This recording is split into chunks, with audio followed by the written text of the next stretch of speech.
With Forged in Foxborough, your New England Patriots have now put out truly one of the greatest pieces of Pat's porn and Pat's propaganda in recent memory. Oh, how we missed it so. So if we're actually going to talk about it, review it, and get a little behind-the-scenes glimpse, then who better to have on than one of the stars of the show and the original minister of Pat's propaganda himself, my old pal Mike Dussault, now of Patriots.com. Fitzy, induced, forged by football and friendship on the latest Six Rings in Football things. Here we go. Here we go. We're back. Hey, whatever it takes, man. It's all about winning, all right? Winning on three. 1, 2, 3, win! Celebrating the heroes of Foxborough's past. And with a good block. Look at Vrabel. All the way.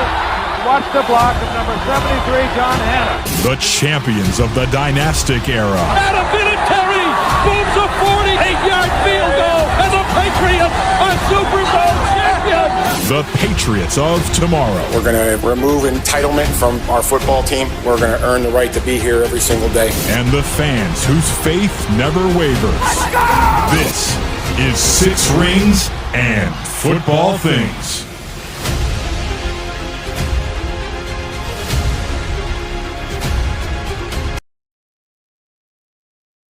Somebody asked me, are you worried about what went wrong last year? Why the We so don't give an F about what happened last year. We are focused on the here and the now. Welcome to the latest episode of Six Rings and Football Things, brought to you by WEI Odyssey and 2400 Sports. Your old pal, Nick Fitzy Stevens at FitzyGFY, alongside at Mike Dussault 19. That's right. The Deuce is in the house. One of the talking heads, one of the stars. I feel like I'm around Patriots royalty right now. Star. Man, stop. You look good, guy. You look pretty good. Or as when I texted you after I saw how much FaceTime you got in the first chapter, otherwise known as Stop Vrabel Time. I texted you and you were like, yeah, I wish I knew in advance so I could have come camera ready. I'm in like a ratty old sweatshirt. I needed a shave. You look great, kid. You're a natural. I mean, that's your job, Fitzy. I'm so used to watching so many like NFL film show where all of a sudden you pop up. I was just watching the other night. They did NFL throwback show with Rob Gronkowski, which is just career highlights. But I keep hearing your voice pop up. So maybe they should have gotten you for it. I don't know. But no, it was great. They put me in it. It was a lot of fun to be a part of it. But yeah, I was ready. Like, hey, talk about the Patriots. That's my thing. That's the easiest thing. Like you and I ever need an excuse or a reason for someone to pop a camera in front of our face and say, talk about the Patriots. You and I are basically, you know how they have, and not to toot our own horns, everyone, because we're here to talk about the incredible work that was done putting together Forged in Foxborough, episode 1, Building the Patriots, streaming now at Patriots.com and, of course, their YouTube channel, and via clips that several other aggregators have ripped and shared on social media as well. We love it. I feel like, you know how there's that great seed bunker in like Norway or Denmark where supposedly like 2 or 3 of every seed of every plant and vegetable and whatever in the world exist in case there needs to be a reset of our planet and our species. I feel like you and I should be stored up there as well. Just like they should put you and me in a bunker in Foxborough so that just in case there's an organizational reset and everyone's like, but what happened of these Patriots over the last 60 years? Don't worry. Fitzy, Deuce, come out of your hole. Talk Patriots. What season? Input season discussion. All right. So now as we saw all of these clips, and there was a lot of content shared about the New England Patriots behind the scenes of the draft, the Senior Bowl, and more. And we just thought it was basically the organization's way of slowly helping us get to know Mike Vrabel, understanding Elliot Wolf's new position, just some glimpses behind the scenes as the organization tries to stamp a new engaged, tougher, as we hear several times, tougher, more violent face to things. I didn't know that basically what we were seeing from the time Vrabel was hired all the way up until the release of this first episode a couple days ago basically was like this was the groundwork for episode 1, which comes in at a whopping 73 minutes. When you heard the first episode was going to be coming out mid-spring, did you have any idea that it was going to be longer than any episode of Andor that it was going to be like a borderline, like at 75 minutes, I think you're considered a feature film. Like this was for everyone looking for the goods, Mike. I would say on that front, this delivered and then some in abundance. Yeah, I mean, I would say it goes back to when Vrabel first arrived here and the content team met with him and, discussed what we'd like to do. Look around what other teams around the NFL are doing. A lot of this behind the scenes access stuff is very popular. That's what the Eagles do. I mean, they put out pretty much one of these every week during the season. So, thank you to football for giving us the access. I mean, in full disclosure, like they interviewed me. I'm going to give you a quick spin around because this is where we did a lot of the interviews here. We're in the belly of the beast right there. Nice. That chair was where they had me sitting, but wow. So they did the interview with me, and then I didn't even know what it was going to be until a couple of days ago when we saw it. Actually, Friday morning was when I first saw it. So we knew that they were getting lots of access, that we had a dedicated team that was really working hard on this, and so it was always kind of in the background. And then Friday morning we got in. Hey, we're going to do a screening. I should have known it was going to be long. They had like 17 bags of popcorn coming out. I was like, oh, we're going to be here a while. But it was awesome. A lot of fun. You had an intermission to go outside and grab a cigarette if you needed to. Right. The smoke break. Right. But, I always go back to the football life that they did with Bill on the 2009 season. I just love that stuff. I love seeing behind the scenes. I mean, to see the coach talking to the team pretty much in any NFL team, but, specifically for our team, it's just really cool, awesome access. And, love being able to provide that for the fans, giving them a glimpse behind the scenes of, this new team that they're putting together. I think you get a pretty good sense of it. Yeah, so much of what you know and love about the Patriots will still be on display, but this is an entirely new way of doing business. Even though for those in the know that were around Vrabel, who are familiar with the people that he's brought into or back into the building and the Josh McDaniels of the world, it's funny. They're going to be doing what we know and trying to deliver the goods that are very familiar, but kind of like aggressively repackaged. And I think this is also... I won't say an effort by Team Kraft and to filter out the lousy taste that the 2024 season and basically this decade has left in the mouths of Patriots fans and season ticket members. There have been certain missteps along the way with other pieces of content, hires, etc. And this is now like Mike Vrabel presents such a strong. I always say like he just wakes up with and the first four letters out of his mouth every day are DGAF. Doesn't give a fuck. This is the way we're going to do things, and I hope you're on board with it. And I think that's very refreshing for a fan base that, while yes, bathed in riches, the luxes of victory, the spoils of 2 decades, has had a little bit of a rough road the last couple of seasons, and now this is a confidence instiller in episode 1 of Forge and Foxborough. So let's get into it. So basically, like I joked earlier, the first third of the episode, I counted it up when I was watching it. The first like 21 minutes and 10 seconds is all focused on Mike Vrabel. That could have just been an episode entirely of itself if they decided to come out in like standard issue 22-minute television length episodes. It could have just been like the coach, because there's all the footage of him playing and then the press conferences and talking to Karen Guregian. What an incredible relationship they have. How did you feel about how much, and of course, so much football hardo guy stuff too, with like, he's in the penny at practice. He's working on technique on the stage when he's meeting with everybody. Like, God, does it like, if you forgot how much it's okay to love football, Mike Vrabel will remind you in those 21 minutes or less. Yeah, I think that's what's front and center. I mean, for me, that's my favorite part of the whole thing, was just really the behind the scenes with Vrabel, seeing him talk to the team, just his whole philosophy. And I think that's what's shining through in this documentary. And even when we've interacted with him, when we saw him on the practice field a couple of weeks ago, we're going to see him out there again today. Is OTAs, that's right, man. OTA today, Brady. Voluntary OTA, baby. So, he knows what he wants to do. And I mean, look, you're right. Look, it's been back-to-back 4-win seasons. It's been a lot, going wrong here around the last couple of years. But what's apparent to me is that Vrabel knows what he wants. He knows the kind of program he wants to do. And he's coming off with this energy of somebody who took a year off and, maybe necessarily didn't want to take a year off, but made the most of that year and has really refocused and all right, this is how I want to do it. This is how I want to talk to the team. This is, when I want to do this. So it's just a guy coming in who has a complete plan. I would assume that Bill Belichick was similar when he came here in 2000. It's look, I've done this before. I made some mistakes in that first stop, and now I'm going to refine my methods and really try to make this the place where I have my most success. So for me, that first part was the best part. I just love seeing that footage of him talking to the team and really setting the tone for the season. And I think you're right. It's kind of it's like carte blanche now. It feels like, all right, this is a start from zero and this guy knows what he wants to do. Everybody get on board with throwing what happened last year out the window. Yeah, I mean, that's why straight up that within the first minute of the show in that very great, like almost Hard Knocks style, minus the Hard Knocks music, like a hearing, like just, I love that whole speech. I don't want to share the whole thing. You've probably heard it on the radio. You've seen the clips across your socials, but when he's just sort of like, we've heard about getting entitlement out of the building. And he just goes on and on about wanting to find people that love football and wanting to be a tough football team. Yeah. You don't care how I got here. I don't care how you got here. We don't care about last year. We don't care about anything except for like what you're going to do in the here, in the now for this football team. So by the time the first couple of minutes get done, you're like, okay, all right, I could use that. I could use that disposable mobile brick wall to have someone put it right in front of my face so I can Kool-Aid my way through and get into the season.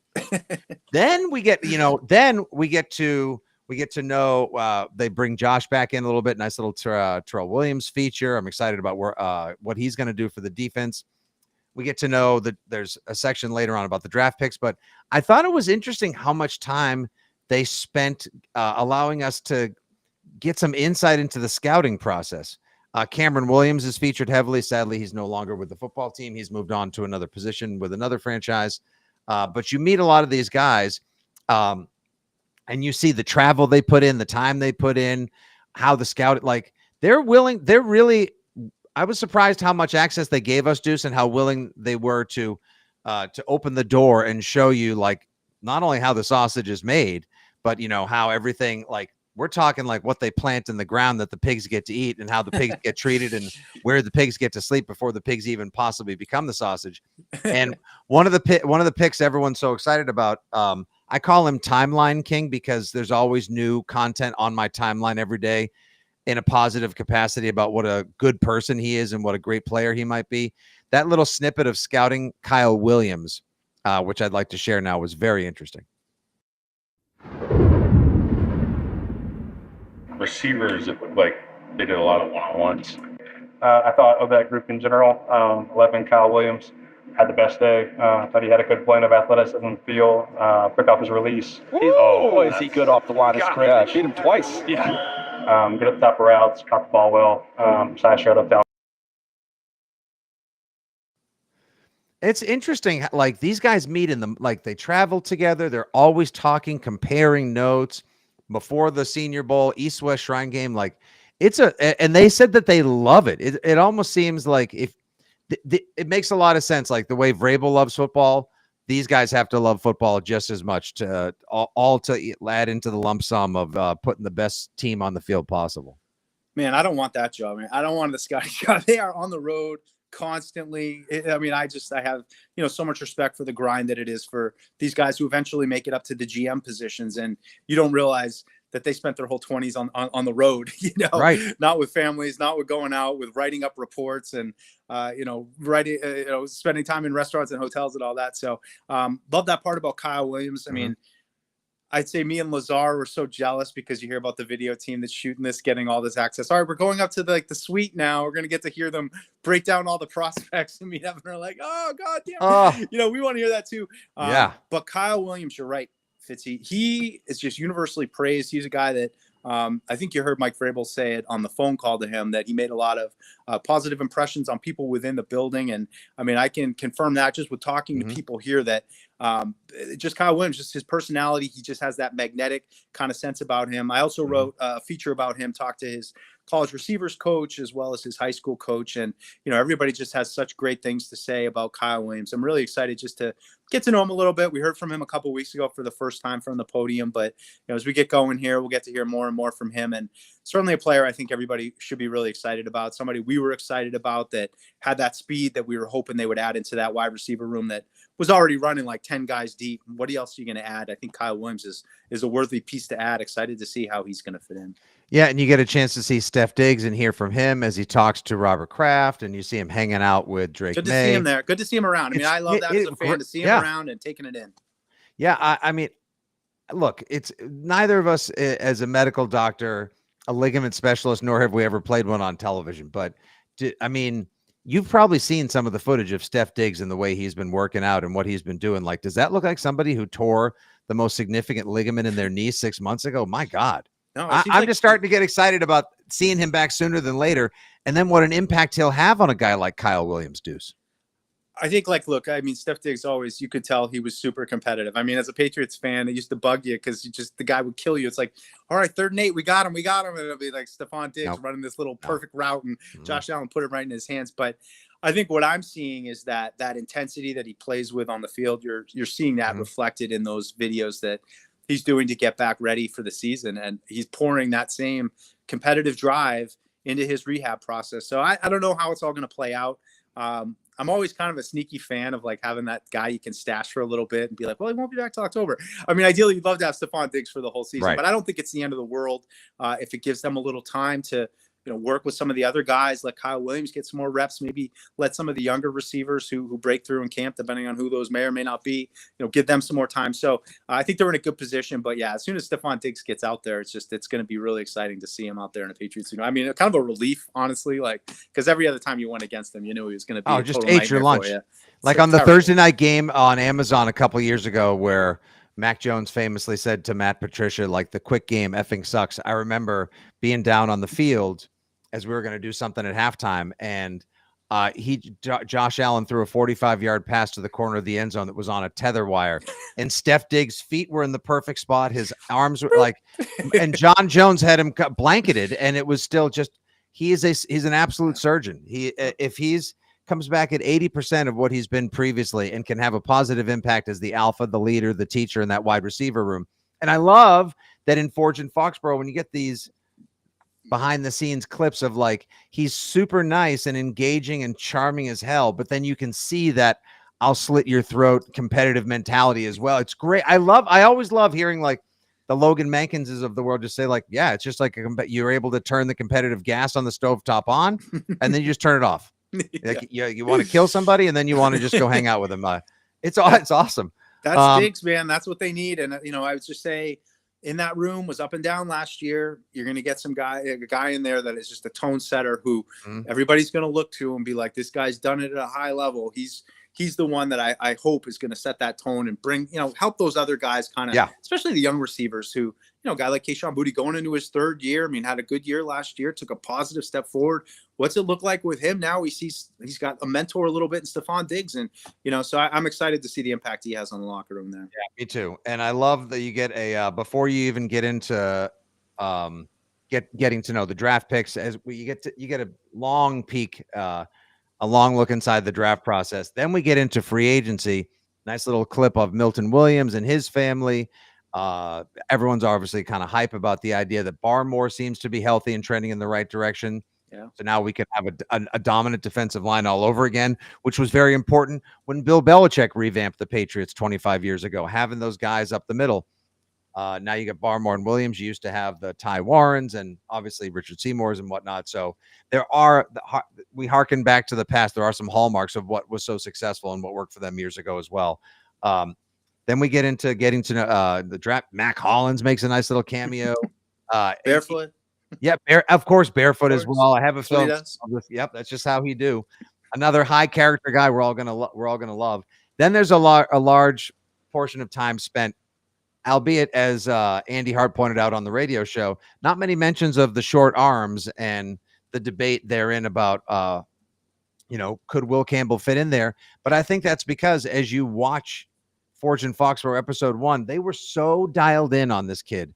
They were so in love with Will Campbell right from Jump Street that, short arms be damned, they were going to get him in there because he had the right mentality, the right makeup, the right composition, and the right attitude. And then when you hear clips like this, you understand why he graduated cum laude from Vrabel University. He sure did. You have to love violence to be able to play on offense and defensive line, and that's something that I like. It's a dog-eat-dog world. Whenever you're going out there, it's either you or him. It's a dog-eat-dog world, Deuce. I got to get my Will Campbell impression down. I think I could work on it a little bit. So it's there. I got a little Bobby Boucher. Yeah, right. A little Sling Blade, a little Bobby Boucher. We'll get it down. A little Mama Said. You probably just have to have a little more rattlesnake for dinner, and you'll be fine. Sure. So a lot of time spent on him as well. Yeah. I mean, I think the thing is, well, first, we're in an interesting age now where in addition to, first, it just used to be Hard Knocks. And then there was Hard Knocks in season. And then there's Netflix with quarterback and receiver. And now all these teams produce this content as well. And now ESPN has The Kingdom, which is the 6-part 2024 Chiefs behind the scenes thing. I'm going to love the way that one ends. Already doing a 6-parter on the team. What? All right. Do you feel like we're almost at a glut of BTS football content, or can you never get enough? Well, for Patriots, I don't mean, the other teams, I'll take it when it comes, but I'm not searching it out. But you're right. I mean, I think this is what fans love and what fans want. And I mean, again, to reference The Football Life, when that came out, I think it was probably 2011 or so. I mean, it was, a year or two later after they had taped that whole 2009 season with the Patriots. I mean, that to me was one of the greatest things I had ever seen. Because specific to Bill Belichick at that point, it was you knew how he talked to the media, but you knew that there was a whole other side of him talking to the team, and you saw that side in the documentary. So I don't know if it's as necessarily exciting, because I think the way that Vrabel kind of talks to the team is the same way he talks to me or he talks to anybody, it's kind of just the way he is the whole time. But at the same time, that this is the final frontier for fans, seeing behind the scenes how these guys are getting ready. And, just one thing I'd say on Will Campbell too, because I heard Andy say that yesterday. And I mean, look, it's no question, people like us spent the whole spring talking about that. I just wonder how much time did the scouts really spend talking about that? The number comes in, they probably go back and check it, but it's probably not a daily debate about what are we going to do about these arms, guys? The wingspan is 2 inches short. Obviously, everything we've seen on tape is a lie. I mean, it's probably two conversations of, all right, his arms are short. Does this show up on tape? Is this something we think we could work around if it's going to be an issue? No, we still feel good about it. We love the kid. I mean, they've been following him for 4 years. They didn't suddenly find out 2 months ago that his arms were 33 and something inches and 32 inches. Jesus. Right. 32 and 5/8. It's oh my God, we got to blow everything up. So, and I did think they put the nod in there, and I think it was Kyle Williams said not bad for a short arm guy from Louisiana. So they put a small nod to it, but I understand, because especially people like us spent the whole spring talking about it. And it's well, where are our talking points? Why aren't they in here? They're not talking about the same stuff we are, but it is what it is. Yeah. I didn't really leave the episode for want of I wish they focused more on this guy, or I wish they talked, but that's what happens when you get Hard Knocks is 45 minutes long per episode. Now they usually do 5, maybe 6 to get you through training camp and into a season. Yeah. I don't think most people know how many episodes of Forge and Foxborough there are going to be. Do you have any? What do you think? I believe 3. I'm not 100% sure on that. I know there's more to come for sure. And I think it's a 3 episode total. Okay. But yeah, I mean, for me, I think off season is great to see that kind of stuff. But I think, the real rubber meets the road when you get to training camp. And that's why I think Hard Knocks is always such a slam dunk. At least in theory. Sometimes it doesn't quite deliver. Sometimes we get into these sideshows about the family left behind. I'm I just want football.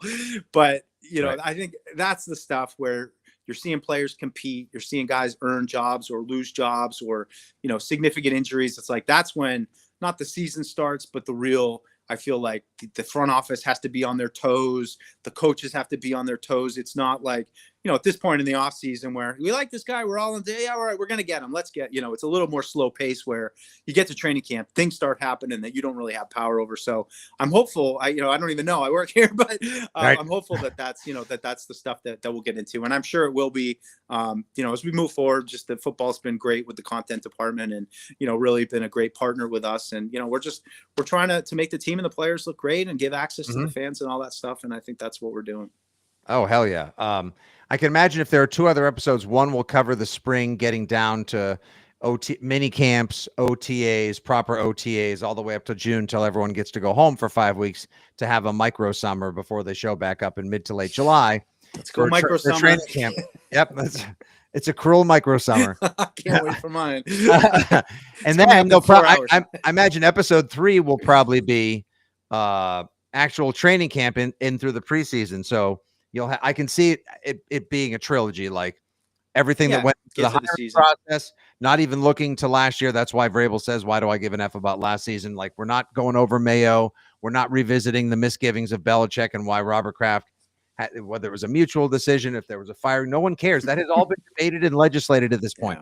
It is just about focusing on how do we turn the ship around? How do we put the best people on it? How do we make it the strongest and the best ship possible and get sailing again? Any other moments or players or bits stand out for you? Like how much time Elliott Wolf got and what a presence he really seems to be? Well, that I think to me was what was probably most interesting of it. I mean, I enjoy the Vrabel stuff, but we've had so many conversations about how's this all going to work with the front office, with Vrabel coming in, with Cowden and bringing him in, and Elliott Wolf still here, and that scouting staff. A lot of those guys were still here as well. So I thought it really did a good job just showing a little window on what that relationship is like. Which, to be honest, like I think we paint a picture on the outside of like, Cowden and Vrabel, like, who's this Elliott Wolf guy? Like, like these guys all know each other. Like, this is pretty common for how it happens in football teams that, there are guys from previous regimes that, stick around. And I mean, I'm doing a little thing right now, Fitz, on 85. We're the Patriots super fans. So they can now wake me up out of the box to talk about the 85 season. I literally went through and watched the TV broadcasts of every game of the 85 season. It was a 2x speed, to be fair, but I watched them all because I'm going to interview a bunch of the guys. And, I knew that season, but you see it even there where it's, the coach had just left. Raymond Berry had just come in. They had some holdovers, both on the coaching staff. Dante Scarnecchia was, hanging around. So young Scar. Oh man, that sounds like the special teams who, by the way, I don't know how much you remember about the 85 Pats, probably nothing like I did before I rewatched the whole friggin' season, but so Patriotsy from the last few years where it was really good defense, timely special teams plays, timely turnovers, and the offense would just keep running into the brick wall until the fourth quarter when the other team was like, all right, we're sick of you guys running at us. Now you can run. And then they'd finally put points on the board in the fourth quarter. But little side story. But the point remains just that this is how the NFL kind of works. I thought that that relationship, and you could see that they have a little dynamic going, was really good, especially for shows like yours where there was so much debate of they want Elliott. Well, these guys, they want their guy, all that kind of debate stuff. Right. I think they showed a pretty good working relationship. And Elliott Wolf's a really experienced guy who knows a lot, and Cowden and him go back. So, I think it seems like it's coming together nicely as far as the doc showed us. Last season, there was an overt effort, it felt, from the organization to say, hey, we're almost apologizing for the nature of the beast of the last couple of years. We felt very inaccessible. We had a rugged exterior thanks to the coach, and as relationships were sort of deteriorating or devolving. So it was like, oh, fewer hard-ass vibes. We're taking down silos, collaborative environment. Now, it's not just – now, Vrabel's not telling you. It's always show, don't tell, which I think is very important. And it's interesting that as this new era of Patriots football, which will be unique in and of itself, sets sail, it'll still remind you of some of the many things you love, from whether it's the 85 Patriots, the 78 Patriots, all the way through many of the best Belichick years. But a show like this never happens during the Belichick era, which I think is kind of fascinating. So there's one of the ways that Vrabel will remind you of Belichick, but will also be his own man. As Ted Johnson often says, the coach that he most clearly resembles from having played alongside him is Bill Parcells. Yep. Has anyone in the building said there are some Parcells vibes again? Not not specifically to me, but honestly, I'm actually reading the Bill Parcells biography right now because he's going in the hall this summer, so I figured it'd be a good time to read it. Great book, and I agree. I mean, I think a lot of that sharp tongue, that way of a little comment, a little joke, a little jab that gets the guys and gets the message across. I think Vrabel's really good at that, and I think last year you saw a lot of reaction to being reactionary to what was before, and I don't think you see any of that now. I think you see right now a new head coach who wants to put his stamp on the team, and like you played in the clip, he doesn't give a crap about what happened last year. He's going to make this Mike Vrabel's team, and to me, just having watched the rookie mini camp a couple weeks ago and now getting ready to go out here in a few hours, everybody talked about how Vrabel was just so involved with all the different drills and guys and everything. And that to me is just, he's putting his stamp on this team. This is going to be a Mike Vrabel team. This isn't going to be a Bill Belichick team. This isn't going to be a Gerard. This is going to be his team, which is all you can ask from any head coach that's going to come in, that knows what he wants to do and is immediately putting his stamp on things. And I think that's what Mike Vrabel's done. And I think we'll only continue to see that over the coming weeks as we go through OTAs and minicamp and eventually build up after our brief summer break the summer hour we get off for training camp. 1,000,000%. And as Forged in Foxborough episode 1, Building the Patriots presents, it is a new era. There are things that will remind you of what you love about the New England Patriots, but at the same time, yeah, he will say what he wants to do. He is very heavily involved. And so I think trust is being rebuilt. The bridge is being extended between the organization and the fans. And I think the fans are starting to come en masse to that bridge and come back over. And when they watch this, they get more and more excited to a point where, as you and I have said many times, it's more fun to talk about Patriots in the offseason than it has been in a half decade. And now when you watch something like this, it's more than just a sneak preview. It is a legitimate bite. It's a full taste of what this is going to be like. And with 2 episodes to come, it makes you more anxious to get into the OTAs and the mini camps. And then take a break and have that micro summer and then get full on into training camp and LFG and all the preseason games. I think this is setting up to be a thoroughly satisfying investment by the fans, not just in the season, but everything Patriots, because you and I know being a Pats fan isn't just a part-time job. It's a way of life, 24/7, 365. Yeah, it's coming together to be such an easy team to root for. I mean, then we've had the opportunity on Patriots Unfiltered to get almost a weekly guest for one of the veterans. We had Jack Gibbons last week. Just stops by. Not something we've ever had before, but just gives us an opportunity to get to know these guys a little bit better. And just the number of guys who are just fun to talk to, seem like normal dudes. But also when you go and you look at how these guys play the game, Mike Vrabel's got a type. They play with their hair on fire. Robert Spillane, I think, is going to really turn some heads in training camp once he comes out with that black visor on and you see this madman running all over the field. I don't think fans quite know what's in store for them. I mean, really, none of us do. And everyone wants to say, what's your record? What's your record? What do you think this year? I'm like, I don't really care right now, but I just think this team is going to be a football team. They're going to be tough. They're going to play really hard. I think they're going to be really hard to play against just with the number of guys that they've got in there. I mean, start with Williams and Barmore right in the middle. Barmore's good to go, and Williams, that's the start of it right there. Those guys are going to be terrors, and it's exciting. I'm excited to get out there today. There's a renewed energy, no question, and it's all coming fast, man. We're almost 2 months away from training camp, and then it's straight through to February. Love it. Love it. Love it. Love it. Once again, patriots.com or the Patriots YouTube channel or the many clips that have been aggregated and shared across the socials. Make sure you set aside a little time. Like we said, it's chunky, it's significant, it's lengthy. It's funny thing is the first episode of the behind the scenes heading into the 2025 season is longer than any Super Bowl video. Do your Josh 1, 2, or 3. Like it's amazing. But that's the thing. Like, this is a more than a peace offering. It is a buffet of football goodness and Pats porn and propaganda that should get everybody fired up for not just the season to come, like you said, which I think is going to knock a lot of socks off, but also just the entire process. So make sure you guys, go ahead. Last thing is signing more to come, so just from the content team of, getting access and being able to share stuff like this with the fans. I was a pure fan once. I'm still a fan, but I kind of work here now, but but the stuff to me is the greatest stuff. So more to come for sure. More content to come for sure. Little clips, little snippets. Make sure you tune into Deuce and the crew. Perillo, who looks a svelte Paul Perillo, no less, too. He's fading away. I know. the ghost of Perillo, the legend of Deuce, and so many more on Patriots Unfiltered, Tuesday, Wednesday, and Thursday from 12 to 2. And of course, their beautiful faces featured in Forged in Foxborough, episode 1.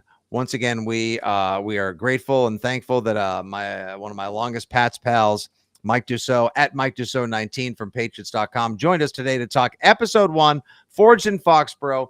No definitive release date set for episode 2. I'm sure the content team is already hard at work with whatever they've filmed, edited, have been putting together for episode 2. My best guess would probably be sometime between post micro summer, during your micro summer, during the micro summer, like late June, early July, to satisfy your football appetite and keep it that whistle wet for when actual training camp begins later on in July. Then we'll probably get an episode at the end of preseason before kickoff. And man, Sunday, September 7th, 1 p.m. Raiders and Patriots.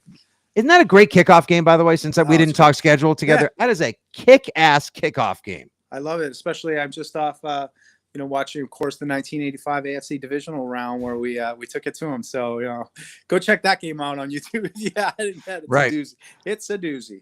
I know. I have face full of Ashton Genty, Geno Smith, and Pete and Max Crosby versus Will Campbell. You want to find out how them arms is doing? Come fall, Mama said, I got to block the toughest and baddest man in the AFC. Right out the gate. Let's go. Right out the gate, baby. Let's go. All right.